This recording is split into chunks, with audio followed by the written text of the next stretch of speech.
Let's dive into this mailbag one more time this week. Dear Critical Hit Crew, with D&D well into 5th edition, are there any books you'd consider 4th edition must-haves outside of the core rule books, either for cool mechanics or for fluff purposes? Additionally, if any of you have had any experience with third-party supplements for 4th edition, what did you think of them? Thank you, Christopher. Keep up the good work. Christopher, yes, you keep up the good work, too. I pretty much have all of the 4th edition books, I think. And I would say probably, what is it? Not Mordenkainen's. Mordenkainen's Magnificent Emporium. Yeah, I would probably say that one. Are like definitely the most important. Yep. Yeah. Mr. Megorium's Wonder Emporium is good. I get a lot of mileage, and this may be the nature of my critical hit characters, out of the Martial Power. Yeah, the Powers books are all good. The Faerun and Eberron Player's Guides, Forgotten Realms. Yeah, Forgotten so Realms, I guess the question, to refine this question, Christopher, would be, what aspect, why do you want to look for the books? Are you looking at from the Game Master's perspective, in which case the Forgotten Realms and the Faerun those were for stuff? player perspectives. Oh, those are players' perspectives. The Forgotten Realms and Eberron Player's Guides, because that gives you the Genasi and Sword Mage classes, Sword Mage being the only arcane defender. And the Eberron gives you the War Mage, or not the War Mage, the Warforged, the Shintar, the Shifter, Kalashtar, and Shifters were in the PHB too. But then going with Matthew's class. But then going with Matthew's comment about the martial arts book, it depends. Maybe are you doing it from a player and you're looking for stuff for your own character? Whereas if you're DMing, I would say like the monster manuals are going to be some of the biggest bang for their buck, because it just gives you so many more options. Yeah, and definitely like if you're looking to take them to different places, like there's an Astral Plane book, there is the what is it, the Graves Below? What is that one called? And then that's just kind of as above, so below. Yes, that's it. And of course, just players' handbooks 1, 2, and 3, I think, are fine too. So because they're all introducing new classes and races. I would say we're probably not the best people to ask this, because I think everybody here agrees with me that more reference material is always better. Yeah, the more books I have, the happier I am, and the Adventurer's Vault is good. Yeah, I would say absolutely. If you only are thinking of maybe getting 1 or 2, you would want either the Adventurer's Vault, aside from the core 4th edition books. Definitely the Adventurer's Vault, because there's not enough magical items in the PHB. Basically, there's these huge gaps at levels 4 and then all the multiples of 4 of things to give to characters. And then basically pick one of the PHBs, like 2, 3, or whatever, that has the races you want, and grab that one. Likewise, you were asking about supplements. There are some books that are campaign books, like the Revenge of the Giants, a game for characters 12th through 17th edition, or 17th level. Those are fine. I mean, I don't really have any problems with the stuff that Wizards of the Coast has put out. There are some smaller ones that are not the hardback book volume stuff. They're like shrink-wrapped. Ones for like levels 1 through 3, 3 through 7, those kinds of things. Those can be interesting, but I think if I were to, I don't think I would run like Revenge of the Giants. It's an interesting book to read, especially if you're a DM, because it gives you ideas and gives you maps and locations and stuff that you could probably expand upon. But I think from my perspective, it's too easy for all of my other players to maybe also have looked up the Revenge of the Giants book and know exactly what's coming up, and skip over, a mini boss to go right to the next level kind of thing. So, that's something to kind of keep in mind. Not that we would ever use player knowledge for our own game. That would be wrong and bad. Do you guys have any other suggestions for supplements, or have you guys used any of the other supplement games? Temple of Elemental Evil. Not for 4th ed. Always. Go and get yourself a Temple of Elemental Evil. I am a big Temple of Elemental Evil is the best. a big fan of the Dark Sun campaign setting. I do have that one too, and that one is pretty fun. It's just kind of up to what you want, and basically just depends on what your needs are. Yeah, I mean, there's so many things out there. That's going to depend on what story you want to play and those kinds of things. If you have no interest in the Giants, the Revenge of the Giants here, 5th edition has Stormwind's Thunder, Storm King's Thunder. That's a big Giants campaign. So there you go. I don't know if that helps you out there, Christopher, but because we pretty much mentioned every single book that 4th edition has put out. Yep. All right, podcast at majorspoilers.com if you have questions, and we will get back into the mailbag another time. This episode of Critical Hit is being brought to you by Harry's. Please visit harrys.com and enter the code Critical Hit at checkout to claim your free trial set and free post-shave balm. That's harrys.com, code Critical Hit. Listeners, we've been talking about Harry's for a long time. I don't know what else to tell you about why I like them. I love the razor itself because I get a nice, close, comfortable shave. I love their new handles that they have. I love the colors that you get with the handles. But their no-slip grip handles, I dig those a lot. That's probably the biggest thing that they've done in the last, year and a half or so that has really made me love Harry's razors more than anything else. For decades, one big razor company has relentlessly increased prices and reaped immense profits at the expense of their customers. So, Jeff and Andy, two ordinary guys who were fed up with getting ripped off, started Harry's to fix shaving. By taking less profit and selling directly to you over the internet, Harry's offers their blades at half the price. That's just $2 a blade compared to the $4 or more that you're going to pay at the drugstore for other blades. So, Harry's razors include everything you need for a close, comfortable shave. A weighted ergonomic handle that I've already talked about, 5 precision-engineered blades with a lubricating strip and a trimmer blade, rich lathering shave gel, and a travel blade cover. Here is an exclusive offer just for you. Harry's is so confident in the quality of their blades that they want you to try their shave set for free. Yeah, that's right. How often do you get things free in this world? All you have to do is just cover the shipping when you sign up. Plus, as a special offer for fans of this show, go to harrys.com right now, enter the code Critical Hit at checkout, and get a post-shave balm for free. That's harrys.com. Use the code Critical Hit and get that shave set for free. Thank you, Harry's, for sponsoring this week's episode of Critical Hit. I think everybody's ready to come back into the table now. Check out some more yellow light action from Dr. Bradley Will.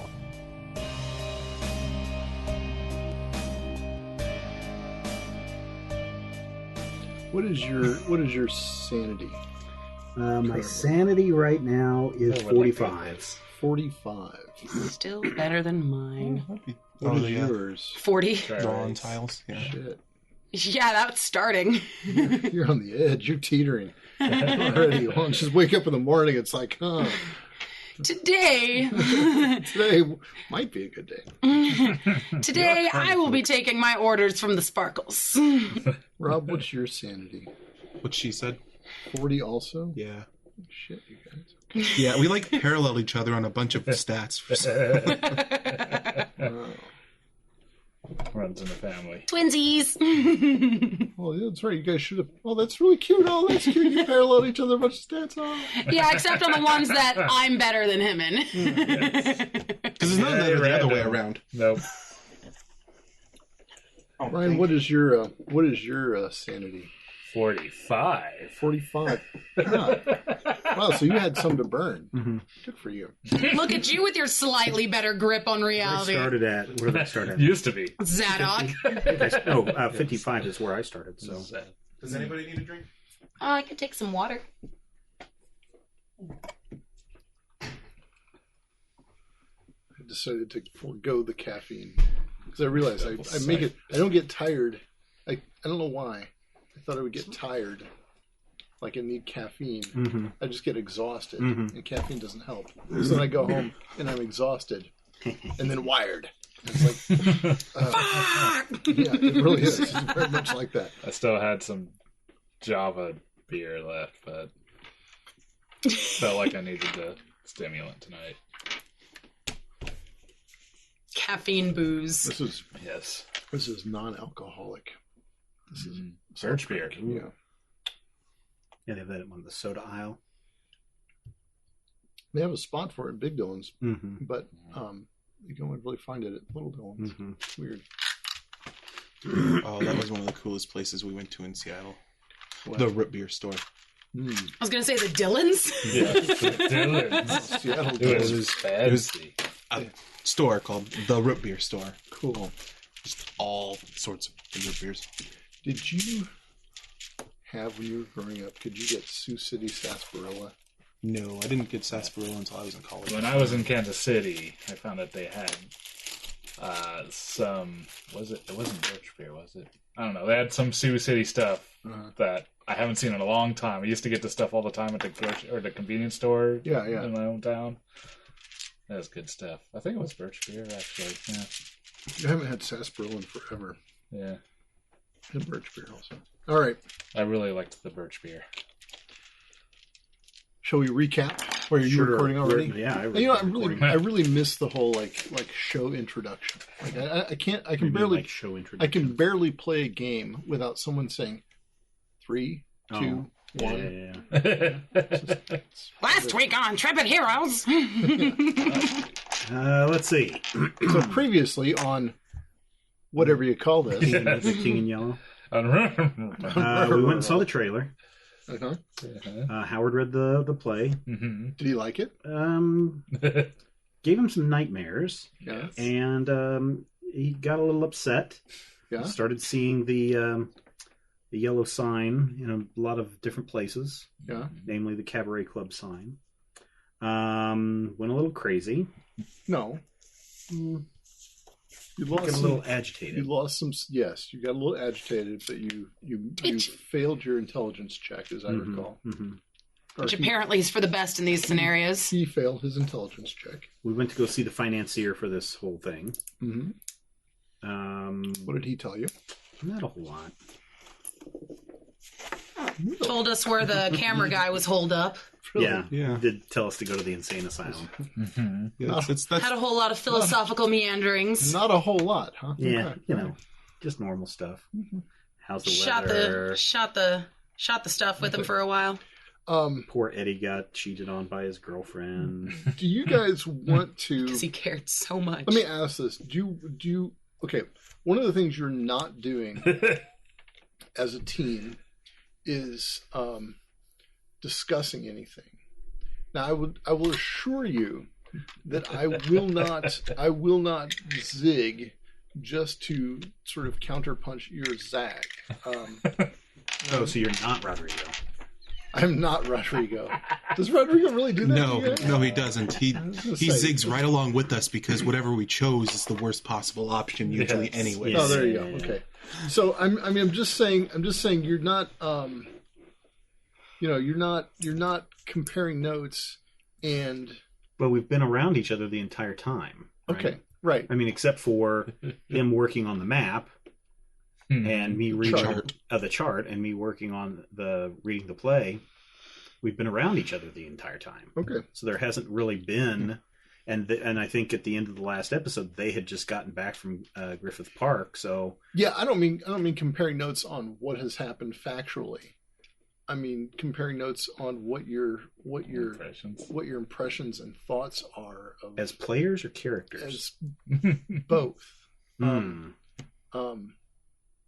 And I'm not saying you need to do this. I'm just saying it's one of two things that has surprised me about the way you guys are approaching this game.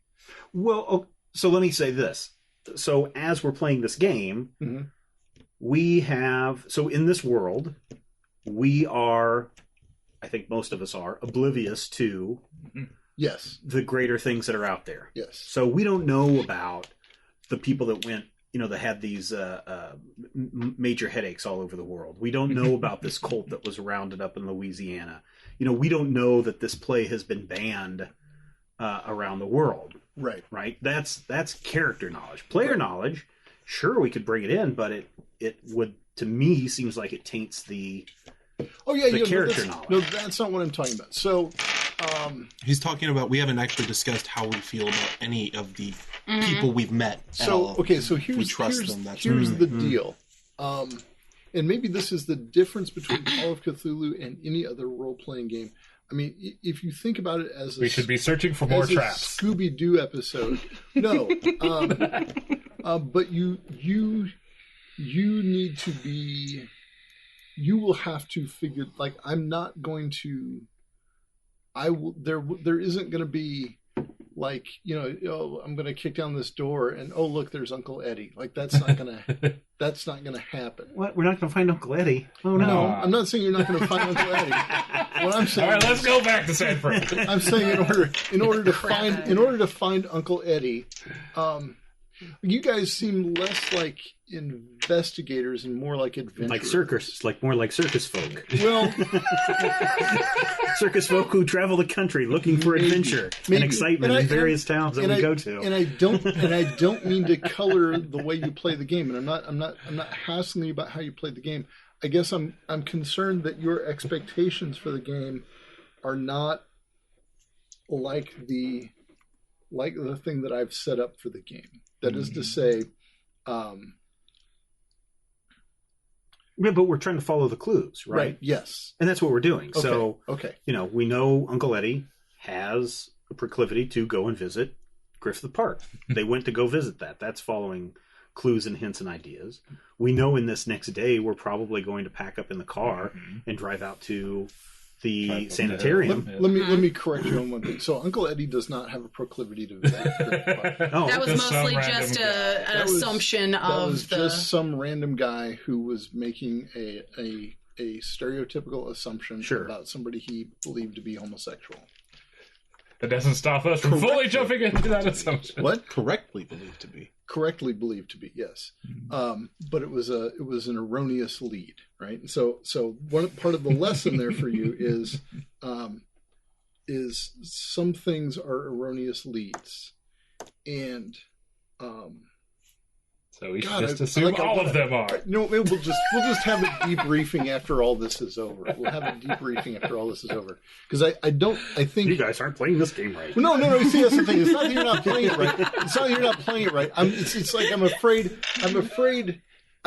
It's like you go to see a musical, but accidentally go to the wrong theater, and so you're like sitting there going like, why is no one singing, right? Like that's kind of like I'm kind of sort of concerned for you as the participatory audience in this story that I'm telling. That you're like, where are the monsters, and when will we have an encounter, and why are, like, you know what I'm saying? So well, we figure if we stumble fuck our way into the, far enough along the storyline, then as long as you guys are cool, something with tentacles is going to jump out at us. So I'm fine with the story so far. I mean, I feel like we haven't hit any dead ends yet. So I don't think so either. All right, okay. And so then the other thing, Brad, just to assure you, some of our Patreon members have already listened to the first 2 episodes, the very first session. Okay. And they're all thumbs up on it, and they're loving the story. Okay. So, good. Okay. If you're worried about we're doing something wrong where people are not interested. No. I'm worried. I honestly don't think that when you play Call of Cthulhu, every time you turn a corner, there's a horror waiting to devour you. Call of Cthulhu, my experience with Lovecraftian lore is there's always going to be more questions than answers.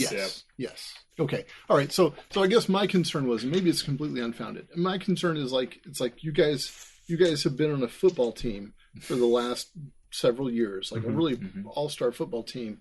And I came in and said, oh, by the way, there's rugby. Look, the ball has exactly the same shape to it. And then told you nothing else about what rugby is. Well, to be fair, the player's manual and the campaign guide are kind of the same way too. They don't tell you how to play. They say your game master sets up a situation. You have to act based on your luck, your stamina, your whatever. You got to roll for these things. You got to tell what's going on. So I myself didn't come into this game with any preconceived notion of this is what this game is going to be like. I came into this game going, there's going to be some kind of mystery, and at some point we're all going to unlock the insanity of the universe and all go crazy and be dead. I have very little hope for my survival, honestly. That may articulate exactly what my concern is. Like the way you said that sort of very passively, like there will be some sort of mystery and we will all unlock the secret. Because my hope is that we're like we've seen when we play every other Cthulhu-based game in that we've played. Somehow, when it seems like it's darkest, we have won in the end. So, That's yeah. Not every story is Dunwich horror, sir. No. Okay. All right. Let's play this. I think we're fine. I think it's fine. Are you having fun? I'm having fun. Okay. Yeah, I like it. Yeah, this is great. All right. Yeah. Okay. So I mean, all right. Back to the scrum then. All right. I'm gonna kick a field goal. No, you don't do that in rugby, Brian. God. No, you elbow each other in the face. Come on. We're supposed to get in a big circle and throw the ball backwards or something. All right. So where I did not scribble down exactly where we left off. Did we leave off before you guys went to bed or after you went to bed? Pretty much right when we were going to bed. Okay. Yeah. And so you're each just sleeping in separate rooms. Mm-hmm. Okay. And Stephen, were you going to read the play? Did we already run through that? I believe Rob.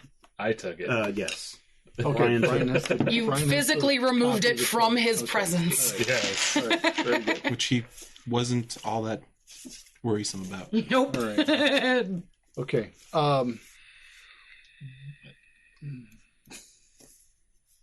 What is your plan for the play? I figure I'll just skim through it and see if I can glean any sort of information, what will shed some light on this supposed chart and make any kind of rational sense out of it. Or before going to bed that night? I'll just flip through it. Okay, all right. Make a luck roll. Nope. 62 to my 50. Failed. It's the one thing I'm good at. Yeah, you feel a definite, having skimmed it, an urge to actually read this book, and you actually find yourself reading the book, and make another luck roll. A luck roll. Luck roll. 38. That hits. 30. Okay, you may. Okay. Finishing the first act. Do you remember what I had told Howard about the book? It's mostly a drama, sort of courtly drama, a queen and her children, and some talk of succession of the crown. And she's not making a decision, and she wants the daughter to make a decision, and the daughter refuses to make a decision, and da-da-da-da-da. And the stranger, claiming to be the Phantom of Truth, arrives, and blah, blah, blah, blah, blah. Hamlet on breaks. Yeah. And just as you're winding down in the second act, weirdly, like the lights in your room just kind of go brown, and then they're gone. About what time would you estimate this is? Midnight? Okay, all right. That's the witching hour, right? I'm not. Yeah, I was just asking, generally, what time you thought it was, not what time. What time would you guess this horrible thing would happen? Analog clocks don't exist yet. I'm assuming you guys are all already snoozing away in your rooms. Yes. But if you want to not be, then you can also notice that the power goes out. Ooh, in all of our rooms? Yeah, in the whole building. Yeah. The whole building? Well, at least in what you know of the building. Yes. I'm asleep. Okay. Do you want to? You can do a number of things here. I mean, including rolling over and going to sleep. Right? I think largely at this point, yes. Okay. Well, that's not going to help me read at all. So I'll just take some random parchment and make a bookmark. Okay. Stick it in there. All right. Put it on the Can I bedside roll table. luck to see if I'm awake or not? Because I can't quite decide on my own if I'm resting Fine with me. peacefully. Well, which would it be? If it's good luck, are you awake? Or if it's bad luck, are you awake? Well, what would you decide on I that? have no I mean, idea. you're the storyteller, right? What's good or bad luck on this one? I could not care less if you're awake or not. Oh, okay, because honestly, if I were awake and I noticed everything going out, I'd probably call the front desk. Oh, okay. Yeah. So, yeah. 17. That's quite the luck. That's quite lucky, yeah. Yeah. So you want to be awake or asleep? I guess I get to choose now. You're so lucky. When you got to choose before the roll. Yes. Exactly. Wouldn't you decided not to choose before, so now making you choose now. I guess I'm awake, yeah.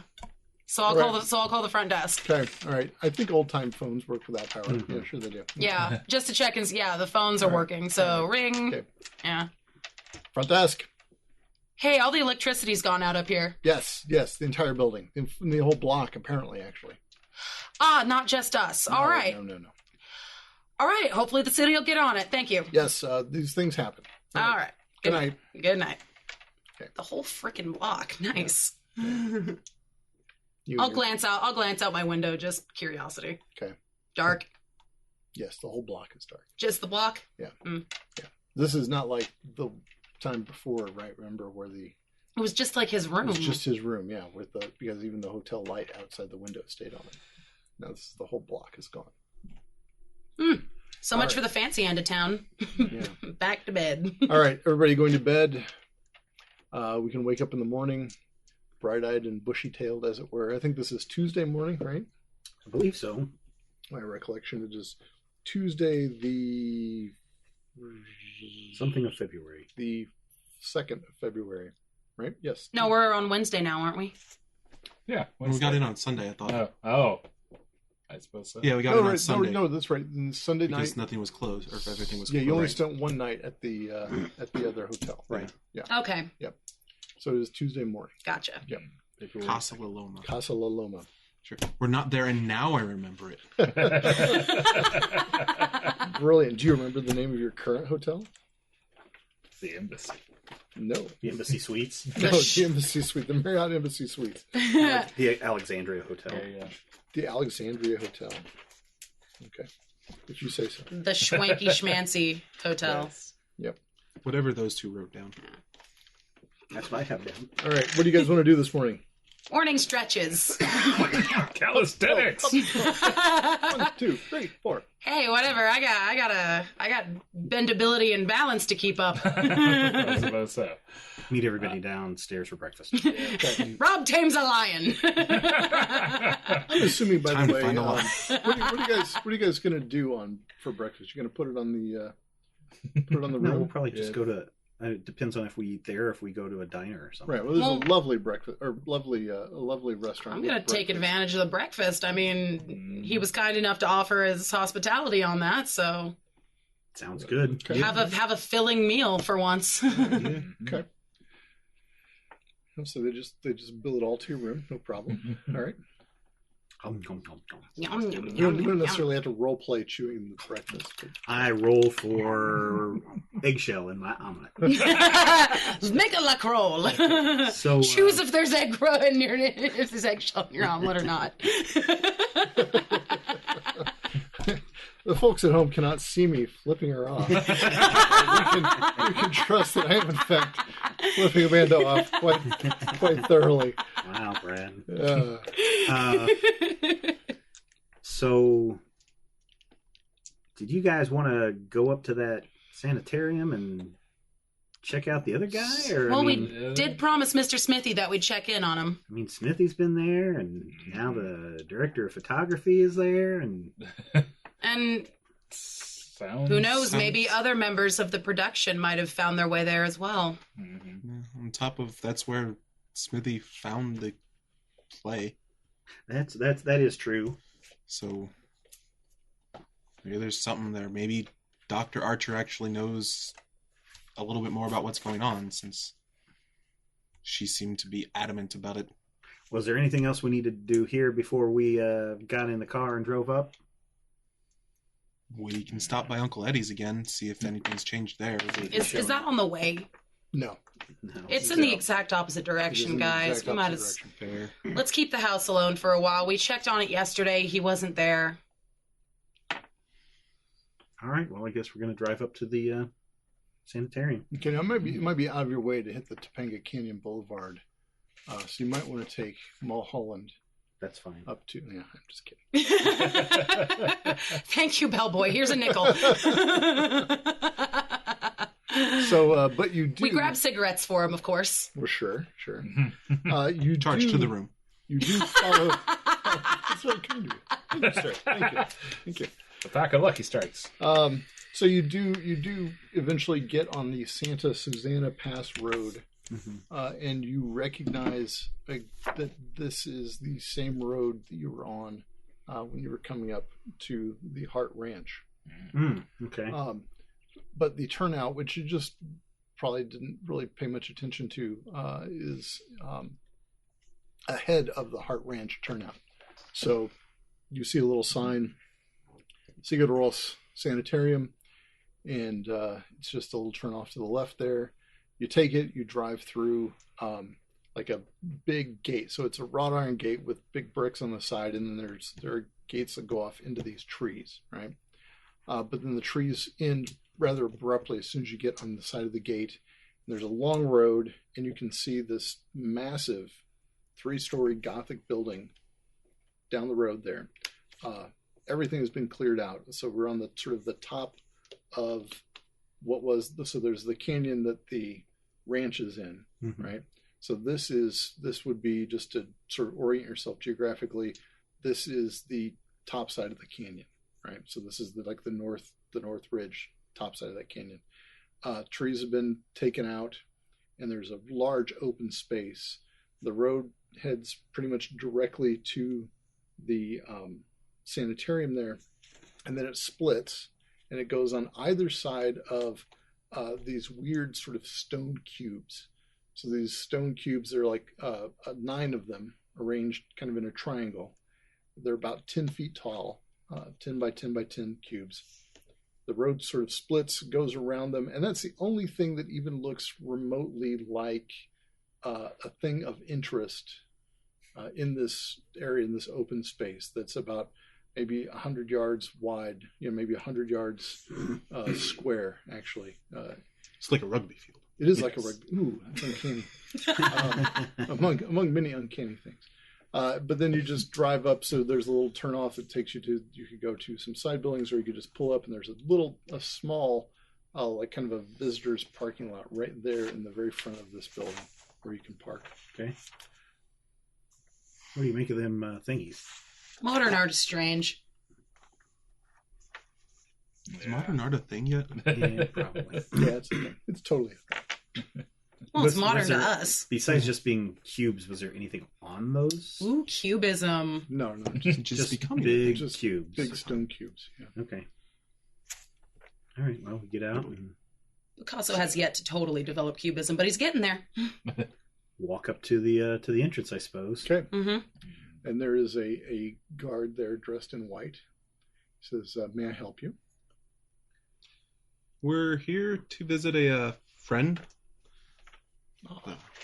Okay, well, right this way. And he takes you inside, and there's kind of like a little reception. It's sort of a lobby atrium area, and there's a person sitting at a desk, not like a hotel desk, but I mean like a desk, right? And so he just takes you up to this person and says, "These folks are here to visit one of our clients." And so that person asks you, "Who are you here to see?" We're here to see Mr. Irving. Mr. Irving? I don't have a Mr. Irving here. Irving's his first name. Irving is first name. Irving Sterner? Yes. Yes? The cinematographer? Yes. You are friends with him? Yes, we're here on behalf Friends of our friends. Friends of friends, okay. We're here on behalf of our mutual friends Colin Seavery and Alan Smithy. Oh, Mr. Seavery asked you to come. Mm-hmm. Yes. Oh, well, indeed. One moment. Sit here, please. And so she points you to a little sort of seating area, just some plain wooden chairs. And you wait. A couple of minutes pass, and then this rather stern woman, hair done up, sort of tight bun, says, "Hello, Mr. Seavery sent you here." Yes, Dr. Archer, I presume? Yes, indeed. And you are? My name is Grace Grayson, ma'am. Grace Grayson. Nice to meet you. And your companions? Sonny Grayson. Sonny? I am Zadok. Give her your real name, for goodness sake. We're in a sanitarium. I am the great Zadok. Sell for one, please.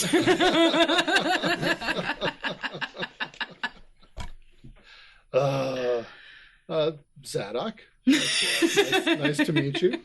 And you, sir? I'm Howard Roberts, ma'am. Nice to meet you, sir. Would you please come with me for just a moment? Just step into my office here, please. And so she leads you to a rather ornate office right off the lobby. Like her office door is right there off the lobby. And she says, please be seated.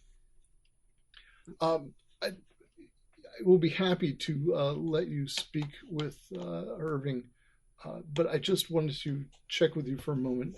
Is there something Mr. Seavery specifically needed?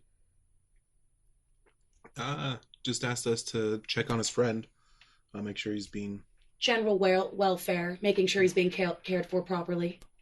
Well, of course.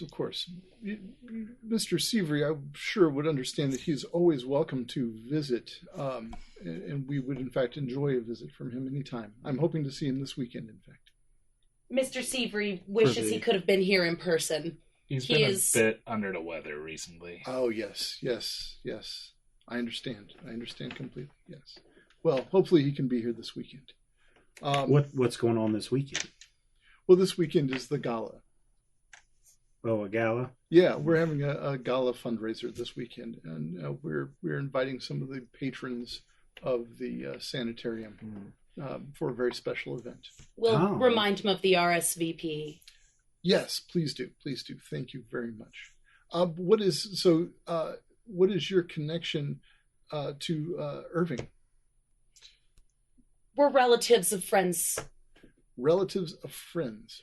Okay, that's rather distant, I know. Well, that's fine. Any friend of Mr. Seavery is a friend of Sigur Ross Sanitarium, so you're welcome here, of course. Yeah, Irving's friend Edward Grayson.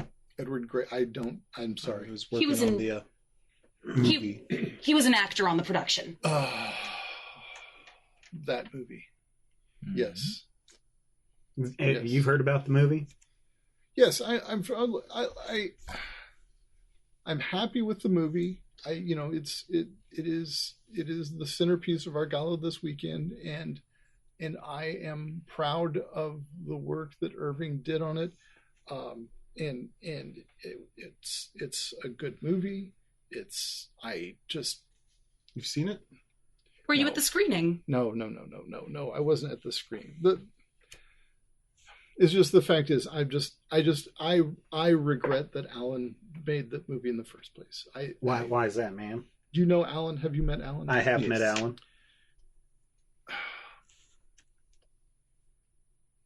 Not to speak indelicately, but you might have noticed that Alan is not well. He's wound up a little weird. Well, yes, I guess that is weird is a way to express. Wound up like a 13-hour clock. He has some very specific degree of mania, and he needs help. He needs my help specifically, and I was concerned that his efforts to make this film would set him back, and of course, that's what happened. Well, I understand he was here before. Yes. That's where he found this play, and that's what prompted him to make the movie, right? I don't know. He found a play. He found the play here, is what you're saying. That's what he how said. He understood his story. He had not made that clear to me at all. I knew that while he was here, he and Irving had made contact with each other, and somehow that's how Irving. Well, then the two of them got Colin Seavery involved in funding this production of theirs. Wait, Irving was here before? Yes. And then he got out to do the movie. Well, no, he was really, and then he was fine. In? Yes. See, the movie did not do either of them any good. There are artists who are served by their creativity, and there are others who are not, whose creativity is not. And so Irving needs quiet time, and we are ensuring that Irving has quiet time. And probably, as you can imagine, Alan would be very well served by some quiet time. You said he found a play here. And yes, ma'am. And that's the basis for the movie? Correct. Mm-hmm. That's how he had us understand it. Did you bring it with you today? Bizarre. Is it on your person? I had left it back. Oh, okay. That is absolutely bizarre. It's the King in Yellow. I know I'm familiar with the film. Yes, but I mean the play. The play Are you is familiar also with the the play? King in Yellow. Yes, I didn't even know that there was a play. I thought this was an original screenplay of Alan's. I guess my understanding, I may be wrong, but I thought he found it in the library here. Really? Do you have a library of course here? we have a Maybe library. this is more of his. It's a small library. Mm-hmm. Okay, well, maybe I will have someone look into that later. Thank you very much. I was not aware of this. Thank you. That's good to know. Alan seemed to imply that part of your problem was with the source material itself. Well, the more he told me about it, the more it seemed unpleasant and untoward. He talked to me about this story, and I thought he was working through some issues, but maybe that was not the case. I might have completely misunderstood. He's not very forthcoming with me. You understand? Why did you release him? Well, he seemed like he was okay at the time. He certainly was discussing this, and I was trying to get him to not make the film. But I have limited ability to stop people from doing things. Well, what's your particular problem with the play or the movie, or why didn't you want Alan or Irving working on this? Well, my understanding is it's very dark. There's something about a monster, and there's something about a city and people dying, and it's. There was a very interesting monster prop left on the set. Yes, well, I'm sure. My understanding is it is a very very very dark play. You know that they just shot this down in the canyon, right? Down on the Hart Ranch, just down the hill. Just down the hill. I know. Just down the hill from here. Yeah. Mm-hmm. From here. This part of it was shot there. The Hart Ranch, yes, specifically. William S. Hart. Yes, ma'am. Huh. No, I did not know this. I did not know this. This is interesting. Okay, well, Why is that of interest? Oh, it's just shocking. I mean, this is weirdly bizarre, isn't it? I mean, why come back here to shoot this film? Well, I figured because he had the lake and the place and the They had the lake built. Oh, yeah, that's right. Yeah, he might have just seen the terrain and thought it had a particular look. He thought he would wanted to. Well, I hope he wasn't off the grounds. I mean, we do have a rather high security system, a high fence. No one should be leaving scenic the looks anywhere. No. Past the fence are trees. I suppose. To be honest, I'm not even really aware. I mean, I know that there are canyons all over up here, but I wasn't aware that there was even a ranch nearby. I wasn't aware of this at all. It's just up the road in a corner. It's right down in the bottom of the canyon. Okay. Well, I will take your word for that. Thank you. Can you tell me you said that Alan has a mania. What kind of problem does Irving have? If you can discuss those things. I know HIPAA hadn't been invented yet. Well, if you're going to speak to him, have you met Irving before? I have not. You have not. So you might. Irving's problems manifest differently. Irving has become paranoid. Irving has some very specific delusions about the world and people and things in the world. Does it have to do with that king thing? Well, since working on the film, Irving has been, Irving has had some problems, and he does seem to think that the picture was real. His belief is that the things and events that happened in the movie were real, and that there's some kind of he doesn't understand that it was fiction. Mr. Smithy seems to share that belief. That is an actual historical retelling of something. Yes. No, I'm not saying the same way that Alan. Alan believes that it was a true story. I'm telling you that Irving thinks it was real. Irving does not. Irving, though he was the cameraman for the motion picture with the camera he invented, thinks that he was filming the events as they happened. Yes, he is not apparently cognizant that there were actors or that Alan was directing the actors who were acting from a script. He seems to think that it was real. Yes. And this might be off-putting to you. I'm just letting you know. So he's in a quiet space now. And he will probably express to you his desire to leave the quiet space. That will not happen. So you, in fact, will be... I will take you to... Well, an orderly will take you to his room, but he will not be leaving his room, if you understand what I'm saying.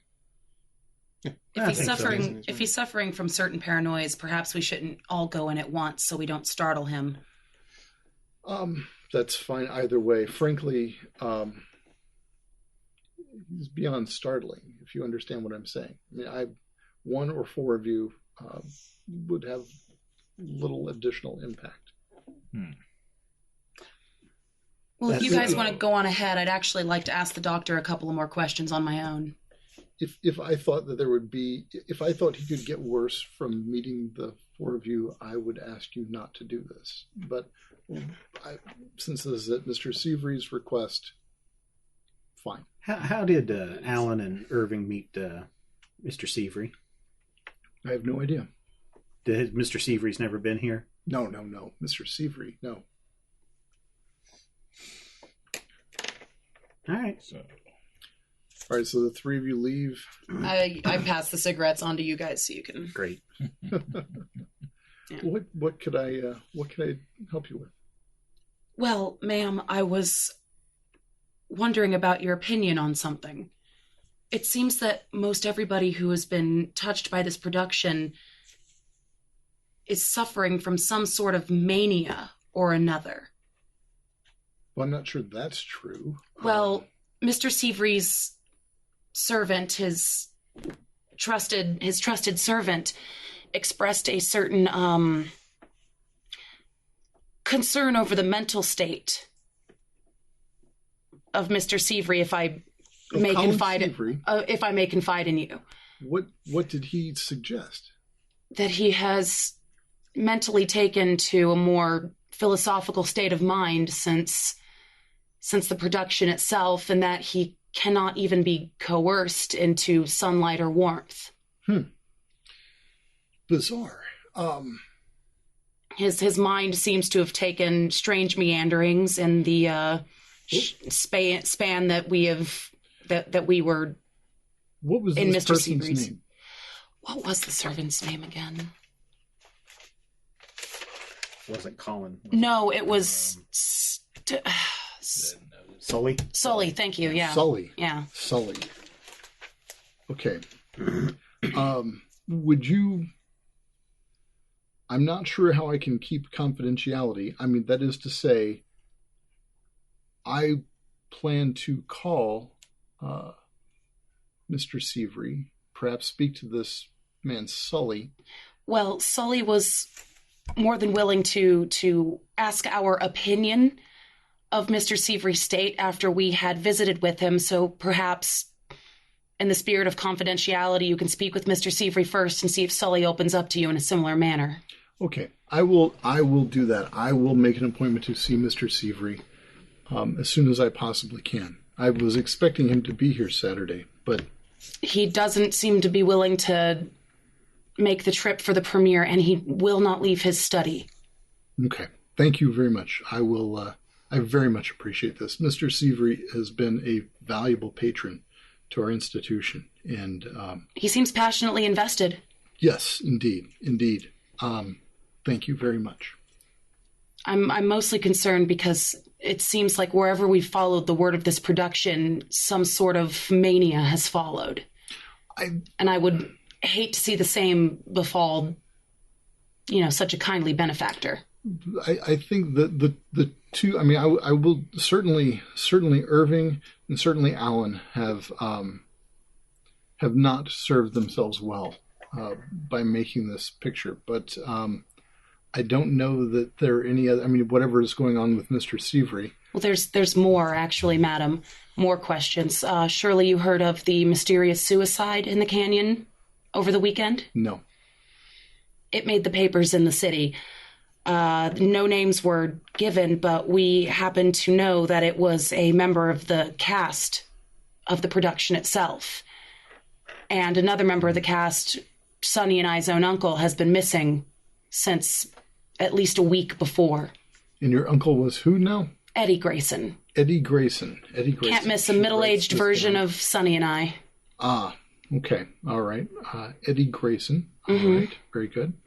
And then there was a cast member who committed suicide. That's what the police say, but the circumstances are, well, far-flung. I'm not sure that I followed you. They say he committed suicide by jumping from the scenery to a rock in the middle of a man-made lake, but that jump would have been inhuman. Well, I will tell you from experience that a person in the throes of dementia can do things that would be best described as inhuman. That is... making 50 feet leaps? Well, that would be bordering on, yes, that would be rather extreme. However... And one thing that didn't make the papers was that there was a gun completely spent and no bullet marks on the body. Found in the lake within a bare throw of the corpse. I'm not sure what to make of that. There are more questions than answers, and as we have followed. Yes. Well, suicide is always a tragic and horrible occurrence. And no doubt about that. I worry about the members of this production, though. It seems to have I hope you touched more than one. I hope you get word of your uncle soon. That's all we've been hoping for. Indeed, indeed. Is there anything else I could help you with? I guess besides a personal question on how you find being a woman in such a professional capacity. Oh, you have no idea. Well, no, I take that back. Perhaps you most certainly do. I could not study in the States at all. I had to go to Switzerland to earn my degree. And since returning to the United States, it has been difficult. Mr. Severy has been a great benefactor to me and helping to create this wonderful facility. But of course, we need more funding, so we'll be having the gala. I find patients have no problem responding to me, and especially in the areas of psychotherapy, perhaps being a woman is useful. In the professional circles, being a woman is certainly not helpful. Us women are seen as the more empathetic sex, after all, and psychology is, yes, I guess, seen as a more empathetic art. Yes, indeed. Yes. Fine, even as a performance artist as myself, respect is hard to come by. What is your art? Acrobatics, trapeze. Fascinating. So you perform in a circus? Yes, and my brother is a animal trainer. Lions, elephants, the like. Bizarre. I'm not sure I've ever met anyone associated with a circus before.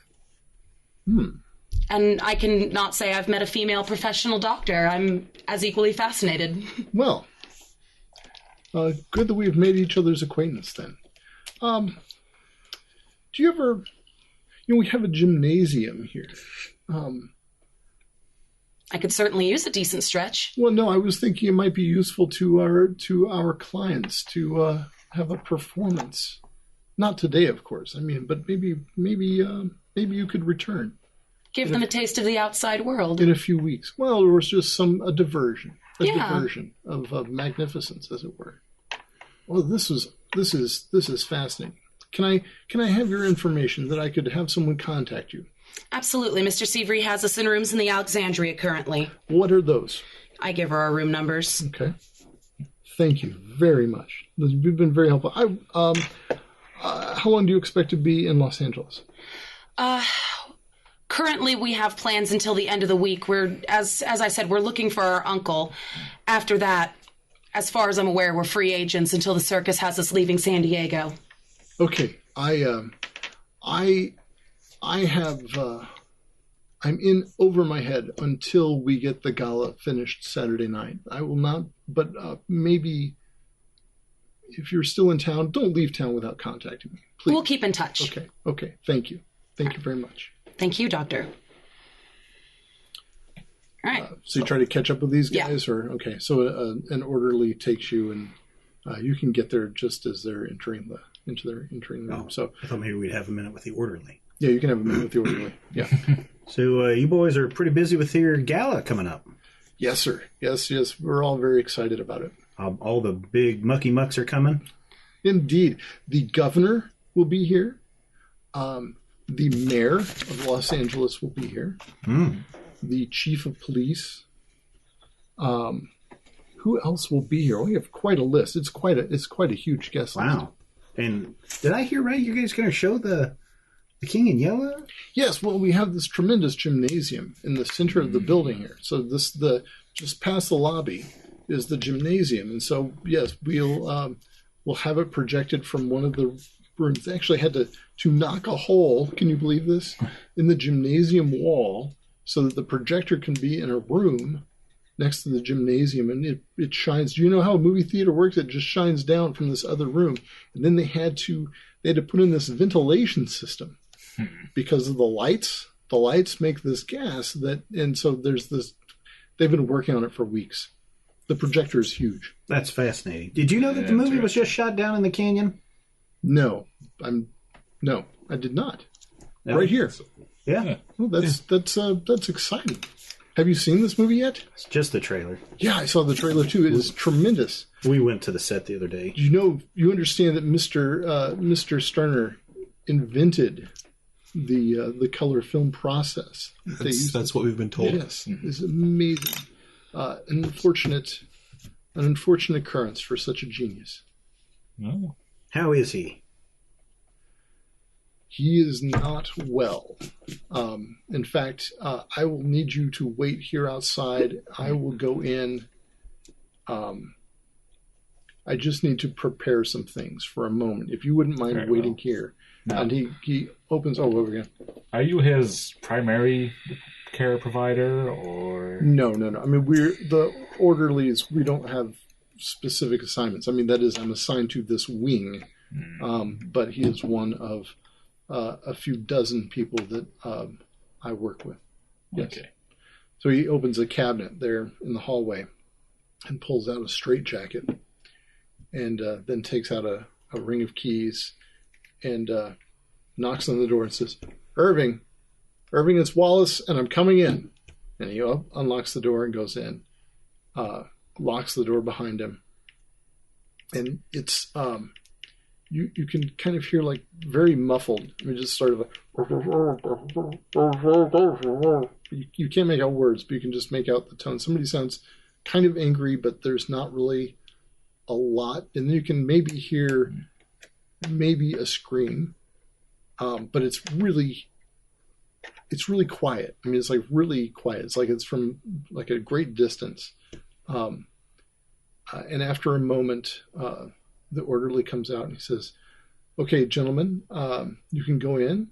I will accompany you. If there are any problems, I will be there to help you.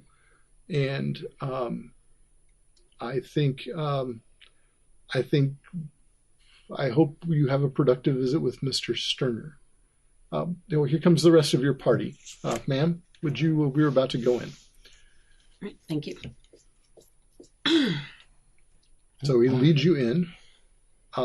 There's a bed in the corner, and there's a table in the other corner, and there is a chair. And the chair has been moved away from the table and is in the center of the room. And seated on the chair is a man in a straitjacket.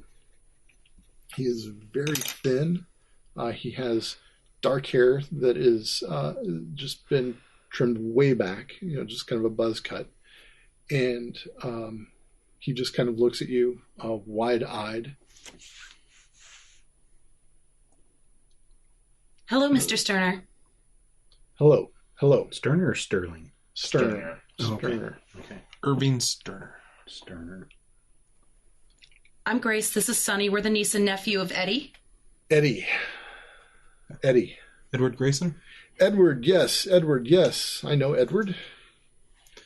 Yeah. We've come on behalf of Mr. Seavery. Mr. Seavery is a good man. I apologize for my condition. Wallace here said that I had to wear this. Didn't you, Wallace? Wallace? Yes, Mr. Sterner. Yes, I said you had to wear this. Yes, that was your idea. It was not mine. I apologize. I apologize. Hey, it's okay. It's all right. Well, there's not a problem. Hey, look what I got for you. Pull out a cigarette. Is it all right if I give him one of them? Wallace says, fine. Irving, you want a cigarette? Very much so. Thank you. Yeah, I'd be happy to. Put it in his mouth. Thank you. You want me to light it up? You might notice that I cannot do that myself. Well, yeah, but some people just like the feel in their mouth. Please. Give him a light. There you go. Thank you. That works pretty good, huh? Wallace, could he have one of his hands free possibly to handle a cigarette? Absolutely not, ma'am. That's okay. I got it taken care of. Isn't that right, Irving? Thank you. I didn't get your name. My name's Howard. Howard. Okay, Mr. Howard, it's nice to meet you. Thank you very, very much. Put the cigarette back in his mouth. Thank you. Let him take a puff. There you go. So, I got some more cigarettes, Irving. Be happy to leave a whole carton of them with you. You'll have to leave them with Wallace because, as you can see, they let me have nothing. I can't have anything here. All right. I can't have anything. So, they're here looking for their uncle. Granted, he's not in this room, I understand. Yes, Edward is. I haven't seen Edward. I don't remember the last time I saw Edward. I think they. I don't know. When we wrapped, before we did the location shoot, that's when I saw Edward last, when they wrapped his shooting. That was at the location shoot down at the Hart Ranch? No, the location shoot. Where was that location shoot at? You know, we did the location shoot. Do you know how to get there? God, no, I don't know how to get there. Well, I mean... I don't know how to get there. No, I don't know how to get there, and that doesn't mean that it's not real. I just don't know how to get there. And what's the name of the location?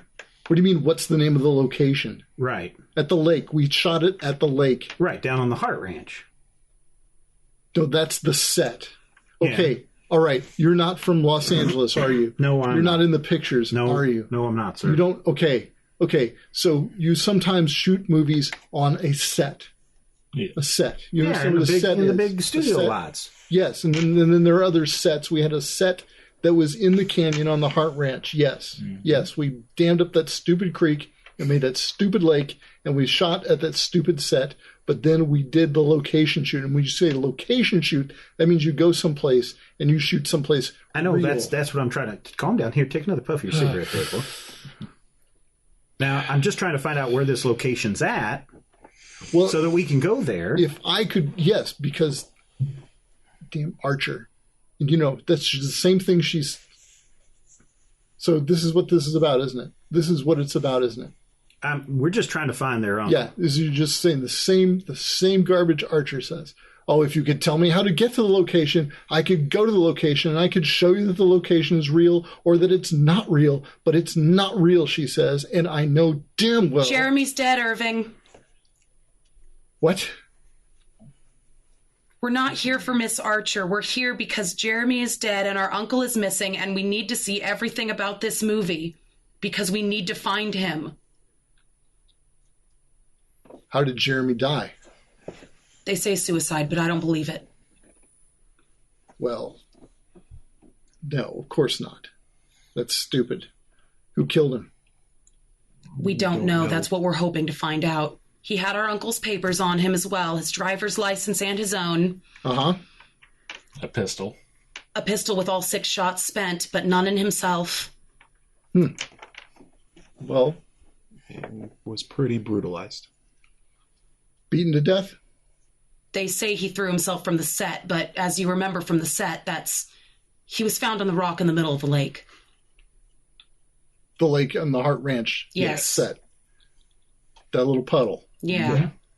They say he flung himself from the scenery, Okay. Well, and that just doesn't ring true for me.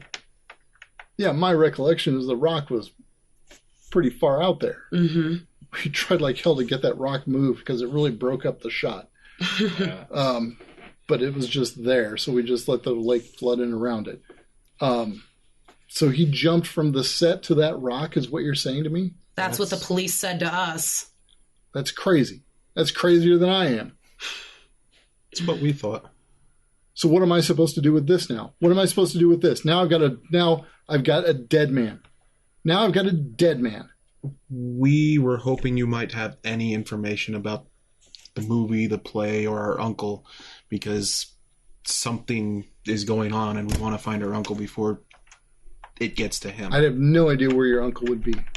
Well, that's why we'd like to get to the location. Mr. Smithy was, and our uncle had Look, I have nothing I can tell you about the location. Do you understand this? I'm going to try to roll and intimidate on him. It's similar to the chart. Okay. Roll and intimidate. Let's see if we get 74. That's way high than the 50 that I have. Okay. Big guy. Fine. Yeah. Thanks for the cigarette. And yeah, leave the others with Wallace. How about... Do you want to push it? I think, yeah, I want to push it. This time I'm going to get right in his face and go... Okay. Howie! Disapproving. Even worse. Just screams bloody murder in your face. Just blah. Get Howie back. Just get out of here. Yeah, that's it. I mean, he's just screaming bloody murder, and Wallace just says, you have to leave. You have to leave now. You have to leave. Before we go, can you tell us anything about the chart? And he just stares at you, stops screaming, and stares at you like just daggers through you, and then screams, blah! Take that as no, then. And so he's screaming as Wallace shuts the door. I mean, it's immediately. By the way, the walls were, of course, soft walls, and it is a literal quiet room. As soon as the door shuts, his screaming just cuts off, and you can only hear just the faintest sound. Howie, what on earth did you do that for? You know he's not well. He needs to be woken up a little bit. Mr. Howard, come with me. Come with me, please. Sure. So the four of you, I guess, follow Wallace, who's taking your friend Howard by the arm, and he walks you back out to the lobby. This is all on the ground floor, by the way. He walks you back out to the lobby and says, sit here, please, and motions to another orderly to come, just sort of points at you, and he goes into Archer's office. And she comes out and she says, what's wrong with you? I'm just trying to get some information, ma'am. What information do you need? What information do you understand? You understand that the people here are suffering. Is that not clear? No, I understand, ma'am, but he's got some information that we need, and he's not sharing it with us. His mind doesn't have access to it. I thought maybe I could shock a little something. You know a little bit about shock, right? Sometimes shocking a little bit of the person gets them a little agitated, gets them thinking clearly. Sir, I have made some small amount of progress, and I realize that I thought that there was probably little damage you could do, given the fact that he was so far gone. I imagined that there was little damage you could do. But I assumed, sir, that you were a sensible person and not a cruel bastard. So And I understand that you're connected to Mr. Seavery, and I need Mr. Seavery, as you well know. But that does not give you carte blanche to come in here and to torment the clients. Have I made myself clear? Yes, ma'am. Is there anything else? What information did you need from Irving? Tell me. If Mr. Seavery needs information, I am happy to provide information. Well, what information did you First of all, we were looking for the location of the location shoot. That's the first thing. And then we're also trying to find some information out about this chart.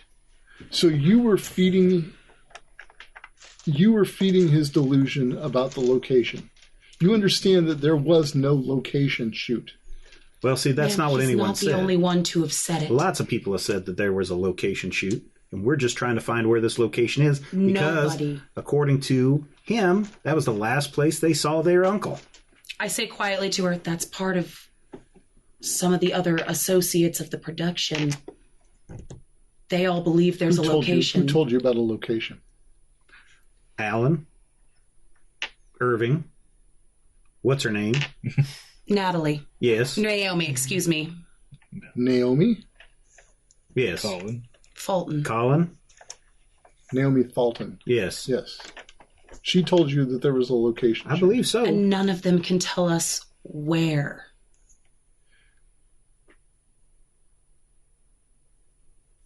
What was Naomi's condition at the time?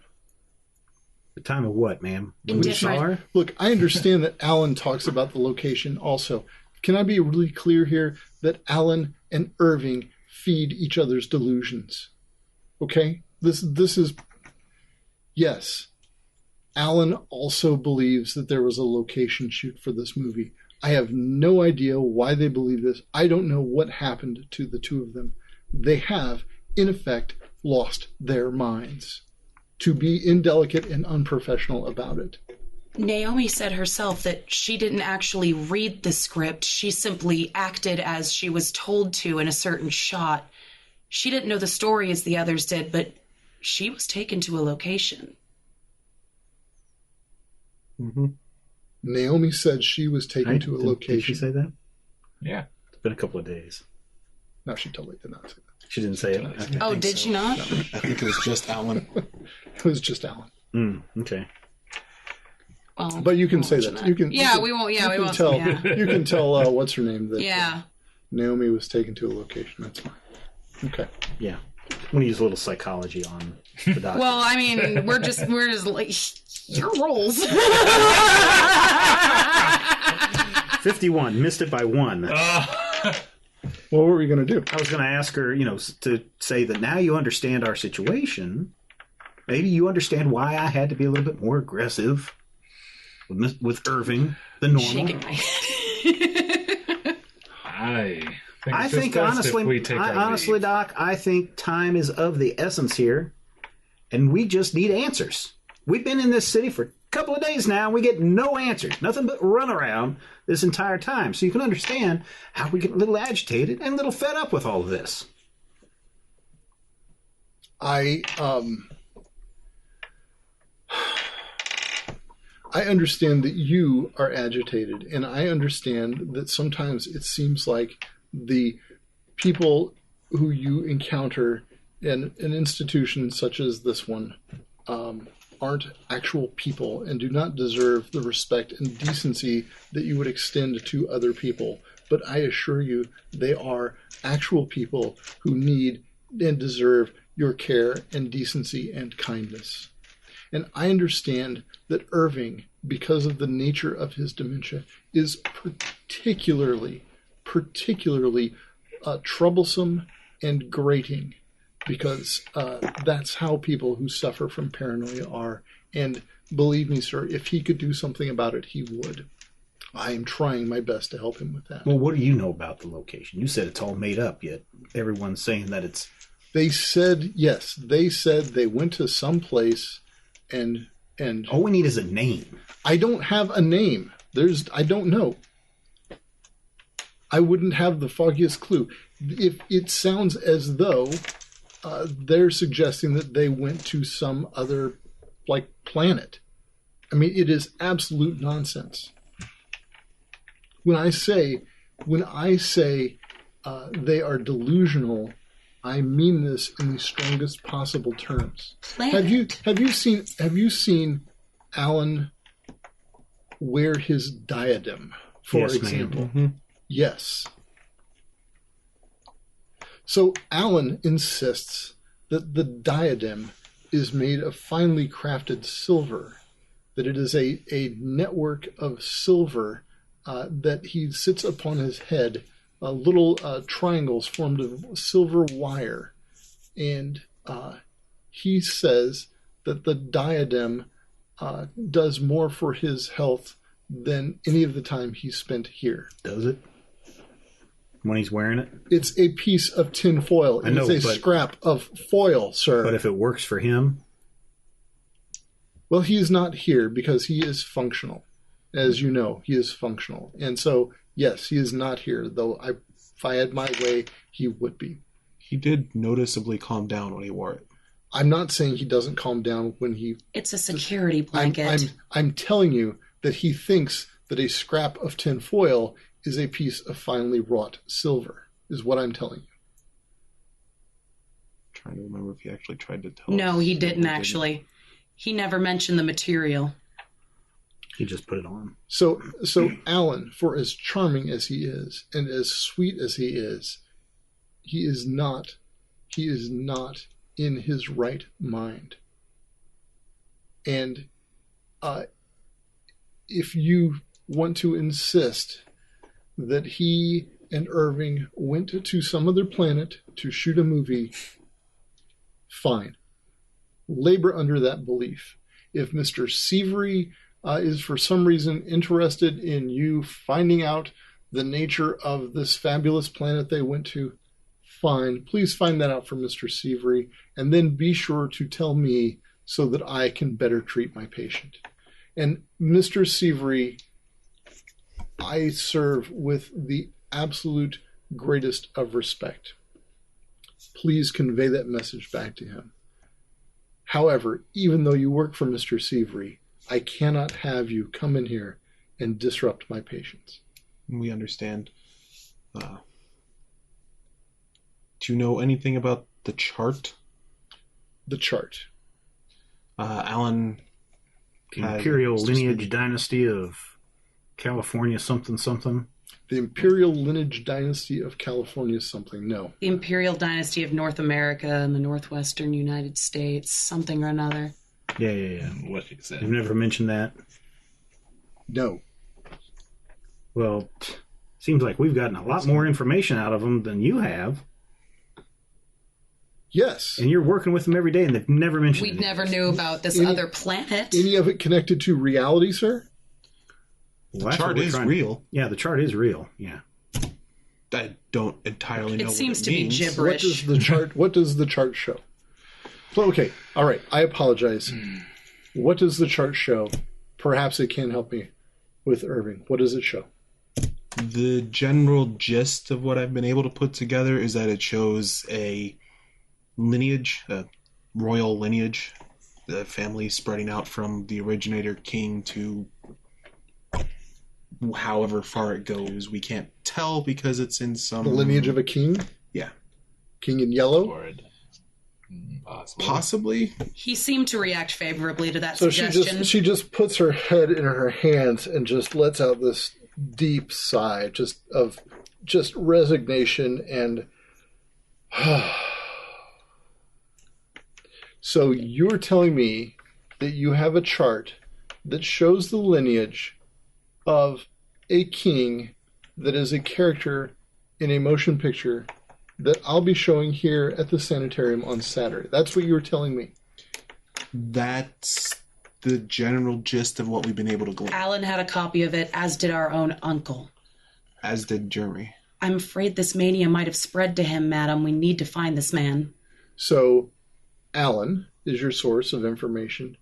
Jeremy, who was suicidal, is a source for information. And your uncle, who you said you have not seen.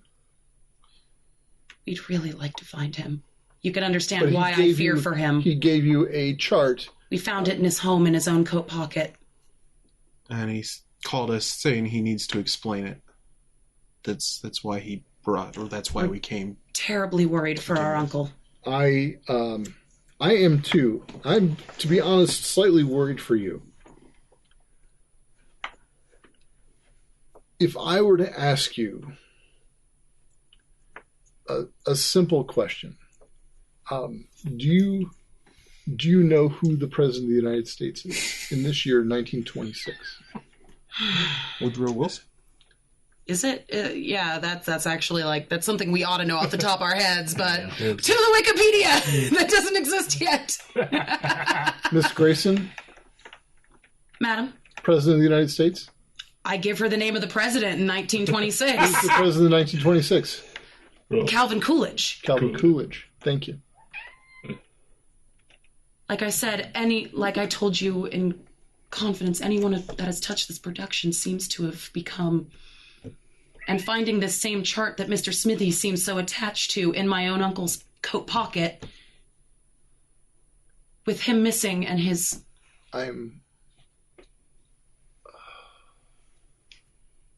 Despite our friend's rough demeanor.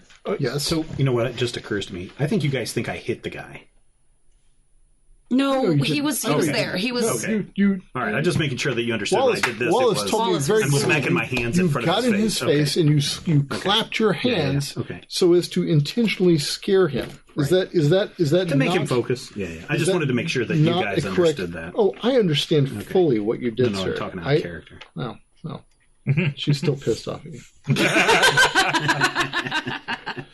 She's really wound tight. If you should have any further need of me, or if Mr. Seavery, I should say, needs anything, please don't hesitate to have him contact me, and I will be contacting Mr. Seavery myself. I appreciate very much your help. Mm-hmm. And as you get ready to go, she kind of grabs Grace's elbow and holds you back a little bit. Ma'am. I'm concerned about your brother. He doesn't know the name of the President of the United States.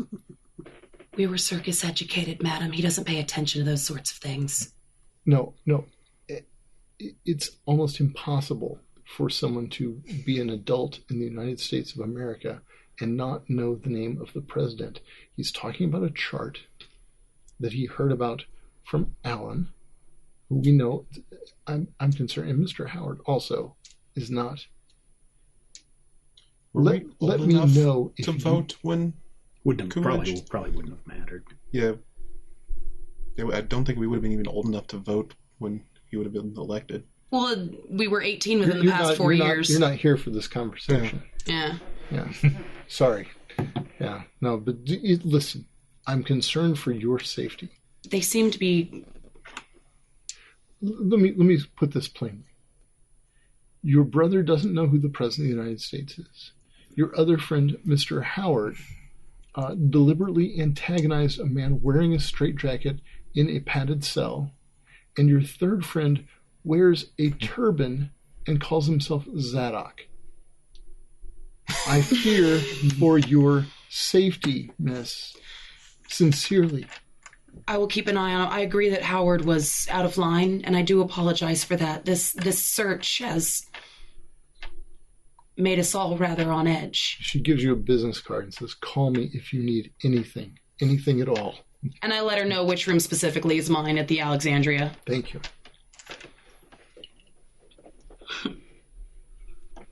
Well, you guys made a hell of an impression. As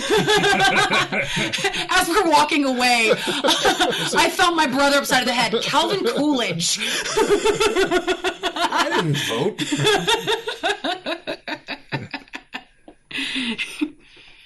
She's kind of had a few things that might be right. Everyone we've talked to and been associated with this picture, a little crazy. Sometimes You've noticed that? Thumb back the other way, a lot crazy. We can't find anyone else that's been involved with this picture yet.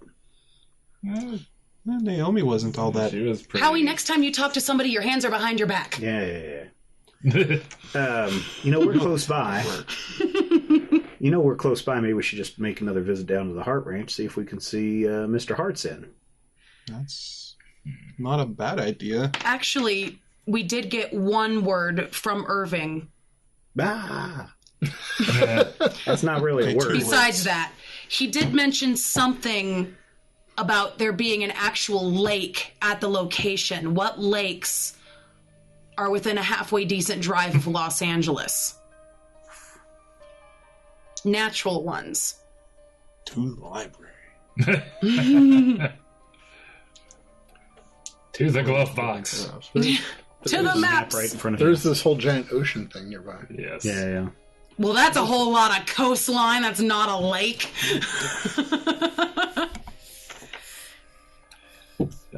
Is there anything else that we need to do here? No. No, I think we'd better get off these grounds. Yes. Okay. So you want to go down to the Hart Ranch? I think so. All right. Time to take another break this week. Thank you so much for checking out Yellow Light. It's been a lot of fun playing this game. And, gosh, where will this mystery lead our investigators? We'll find out more next week. We enjoy putting these podcasts together for you each and every week. And if you'd like to see these shows continue, we could really use your help. And you can help us out by heading over to patreon.com/majorspoilers. Patreon.com/majorspoilers is the destination. And even if you don't sign up this weekend, just check out and see what we have. You'll see that we're getting close to goals and passing goals, and we have a whole lot of extra stuff just for you when you sign up. That's patreon.com/majorspoilers. Until next time, here's hoping all of your dice rolls are critical hits, which I think in this case are ones that keep you from going insane. This podcast is copyright 2017 by Major Spoilers Entertainment, LLC.